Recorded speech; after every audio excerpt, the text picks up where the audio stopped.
Hey guys, this is Akshay Sura. I've been doing Sitecore for quite a bit of time and I've been an MVP for a few years.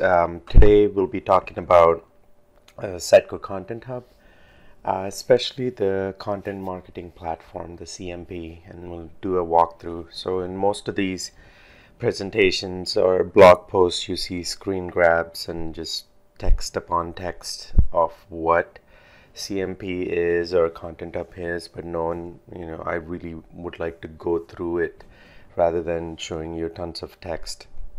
So recently we've been working with a customer who is integrating pretty much every product of the Content Hub with their Sitecore ecosystem in order to help their business. So hopefully we'll come up with more of these videos to help you out. So what is Content Hub, right? So the basic problem facing enterprises, businesses nowadays is that content is everywhere. It's in, one system over here. It's on your social media. It's on, in an email campaign somewhere else. It's on a blog. So it's dispersed everywhere else, but there's no central place for it.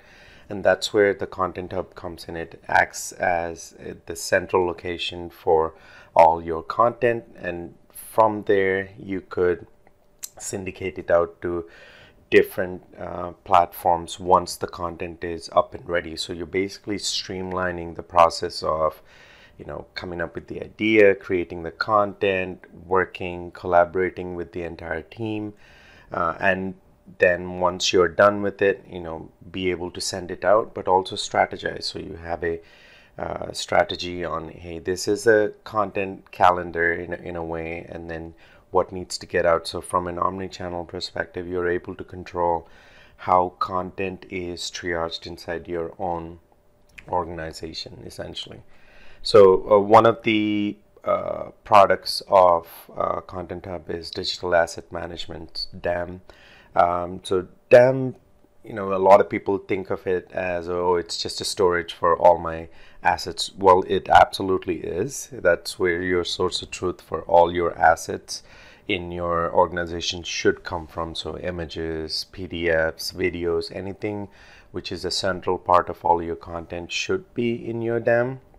But DAM doesn't just mean just for asset storage. Each asset would have a lot of metadata attached to it, which helps people in your organization utilize these assets in the right way, as well as if you have content in there, like assets in there which have to follow digital rights management, or you have digital rights management which you need to enforce on certain assets, a DAM is a good place to do that, so you're all up and up and everything runs the way you want it to.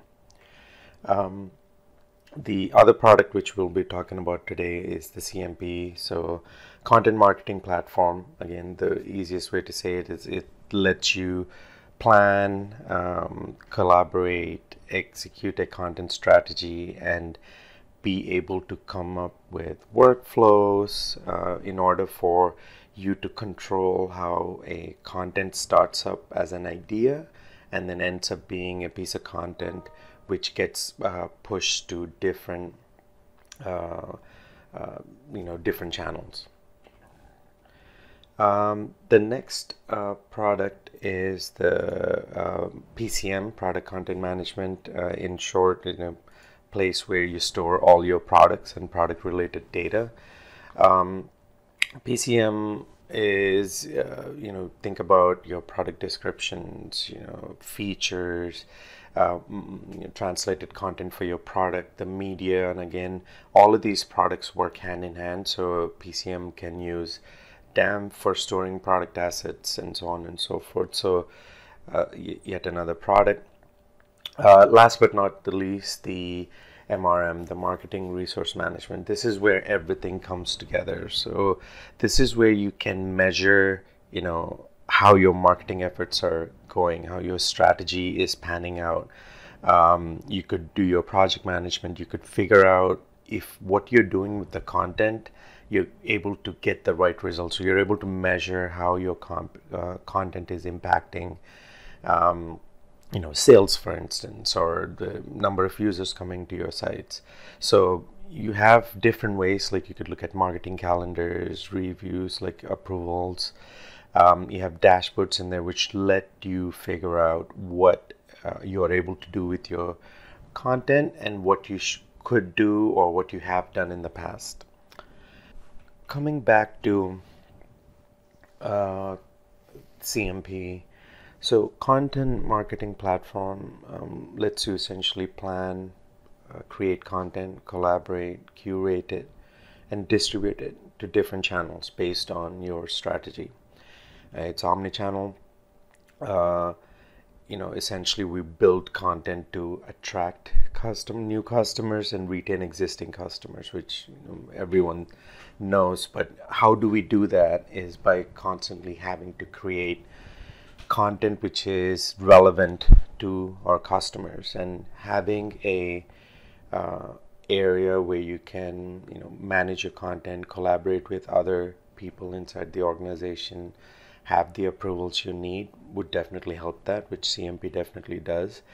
And on top of it, it lets you look at your marketing campaigns, your content calendar, high level at a month view, right? So you can kind of see, oh yeah, there's a blog post going out on this day, there's a email going out on this specific day, there's a social media post going on that day. So it kind of gives you an idea, for my campaign, which I'm trying to run, call it how to make friends, for instance, or summer campaign, whatever your campaign is, you're able to look at a high level view and you're able to fill up gaps inside of that calendar to say, okay, you know what, we're going 10 days without any piece of content relevant to this specific campaign. So let's maybe add a blog post, or maybe let's send an email out. So it's very interesting how once you start looking at it from that perspective, it becomes your content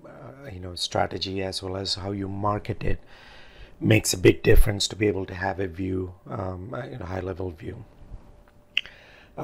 There's four main areas inside of CMP. So ideation and production. So ideation is basically coming up with an idea, putting content in, socializing it with your colleagues or people inside of your organization. See if that is viable. If that idea is viable, then you go to the next state where you're like, okay, let's create the content, and then you collaborate on the content. It goes through multiple workflows, and the different stages for ideation and content creation, the workflows are all customizable. There's specific steps which come by default, but and then once you're done with that, localize it, and then the content gets published and can be utilized in your content marketing strategy. Another thing inside of CMP is planning. So this is what I was alluding to a couple of slides ago. Like, there is a really good view of a content calendar to figure out for your campaign. You can have multiple campaigns. Each campaign has a different purpose, obviously, in your organization, and how that calendar looks in terms of content production for that particular campaign. What do we need? Do we need more content to be going out more regularly? So we need to figure that out. And so planning wise, you have all the tools you need in CMP. Governance, again, a big piece.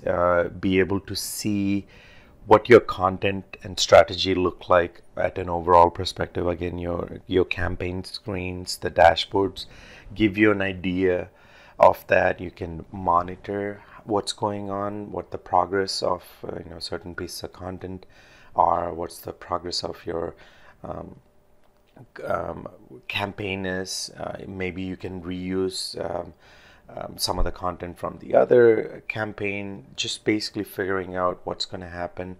And again, be able to triage it the way you want it, the workflows, as well as give permissions to different people to get the work done. So governance is a huge piece. CMP lets you do that overall. Content Hub. Next thing is utilization. So to be able to see what your content is, how your content is being reviewed, having some automation in place uh, to figure out where your content is being currently used. You could integrate with obviously Sitecore in order to push that CMP content back into Sitecore so it can be utilized on your website. You could integrate with social media sites. With, if you have proper integrations, your content which is now ripe inside your content hub, CMP, can be pushed out to different channels. There's a bunch of taxonomy which comes out of the box, and you can obviously add more and customize it to your need, but content hub really helps you through this.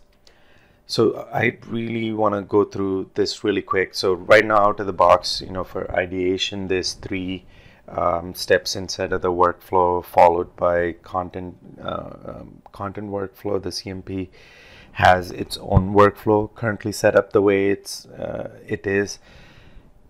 Obviously, every organization has a different view or different way of things set up. So you can set up your groups separately. You can customize this workflow to your organization. It's pretty simple to do that, and hopefully the presentations we have upcoming will show you how to do it from a technical perspective.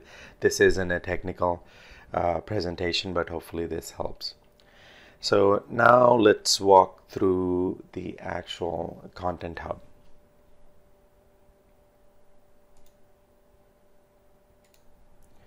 Okay, here's the Sandbox we have up and running. So this instance is based on an existing demo instance, but your instance will obviously be set up the way you need it to be based on the metadata you provide to the Sitecore team you work with. So this is one of the first screens you come to. Obviously you'll see a different image. I played around with this a little bit, so this will look, the menu is moved on, but as you can see, you have quite a few options. System settings are all under here, so these are all advanced system settings which we can go through in one of our videos. Assets, again, essentially all the assets you have in the system, the different ways you go through it. Content itself is broken up into quite a few things. So this is the My Work dashboard, kind of gives you an overview of the piece of work you're currently working in, what the process is, which state they are currently in. So if you take one of the pieces of content, you kind of get an idea of what's happening. And if you look at the workflow, so this is the CMP workflow we talked about, which you can obviously customize based on what you need and send it to different groups for it to be triaged and things like that. You also have search. I must say I'm usually a pretty horrible critic of search and search pages, but I've been pleasantly surprised with what you can do with search, and all of these pages are fully customizable, so you can customize it to how your organization needs it, absolutely. And the search itself is truly self-explanatory, and it can do pretty much anything you can to help you. So this is a content calendar, and again, right now we don't have much, but say if we need something to go on the 3rd, we just add a piece of content.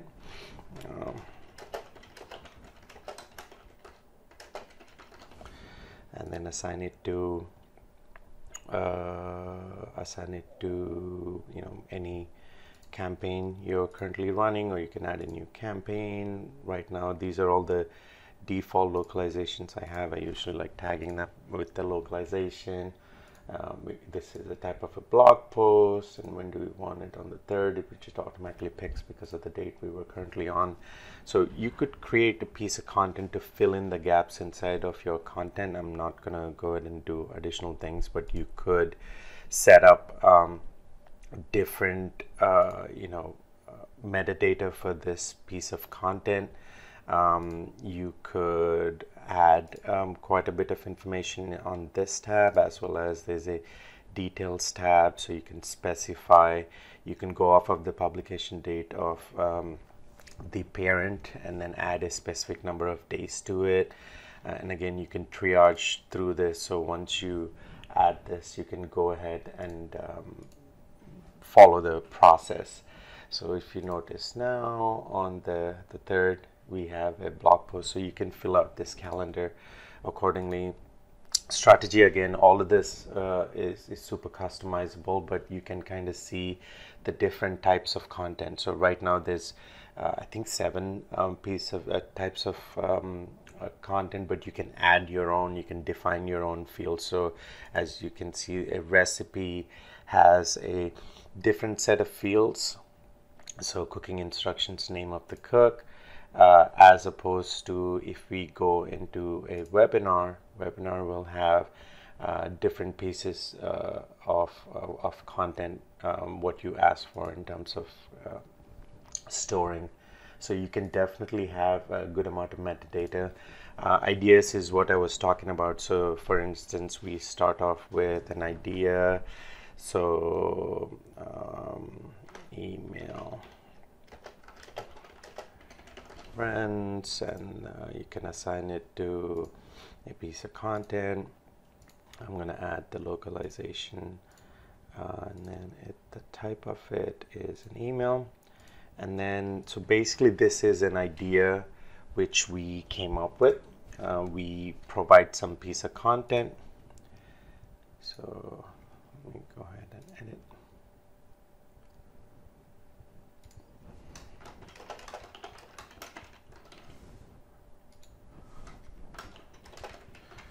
Body, you could add some attachments, you save. Once you're done with that, you're in the ideation process, right? So this is the draft. You can go ahead at this point and then submit for approval. Now, currently, this is your idea. You submitted it for approval. People in a specific group at this moment, the content administrators can look at your idea and see how it is. And if the content, they're like, oh, this is a good idea, let's go ahead, then you can go ahead, and once you get the approval, you get into the CMP workflow state. So once you start, now you can see that the process starts. You can build on the content, you can specify a date, and then you just turned an idea into starting to work on a piece of content. And this is something which I wanted to quickly go through as well. So I'm just going through the entire thing. So from a reporting perspective, you can get an overall view of what piece of content you have, how are the campaigns going, what types of campaigns do you have, and then you can get back here, and then for a specific campaign, you have something which is called as the impact. If you're in the old Sitecore world, you know that there's scoring as to what a piece of content. So if you click on something, you get X amount of points. If you if you reach a goal, you get X amount of points. So usage is essentially that. So essentially you can specify the impact of something, and you can add metrics. So once you integrate properly with social media channels, your website, you can define per channel what are the metrics. So you can give a value. This is basically JSON values. So you can specify that for for social media, for Facebook, you get impact value of 10, and so on and so forth. And basically the value of that gets tagged to a piece of content. And then once people start interacting with that piece of content, you start seeing the impact score on your campaigns, and that helps you measure the content in a better way, so you can see what the impact of it is. So that's something I wanted to show as well. And then there's other features in here which you can definitely go through, and we will definitely look at other features of this CMP as we go through it. But in the basic, so you can add a piece of content, you could set the master image, there's so much metadata available out of the box, but you can also add additional piece of metadata, specify the DRM rights in here if there needs to be. And all in all, while you're going through producing this content, you can collaborate with your team. So it makes it absolutely easy for you to create and produce content in your organization for different channels. So we're wrapping up just a quick walkthrough of the CMP. So CMP functionality, if integrated properly, so you could plan, you can create ideas, create content out of those ideas, you could publish these to different channels, you could report off of them, and once this content which is created gets integrated into your social channels, your corporate website, you can basically syndicate it and then measure the usage and the content values of how this content is being useful. You can check against previous campaigns and improve upon them. Thanks again. This is Akshay Sura. You can reach out to us on different social channels.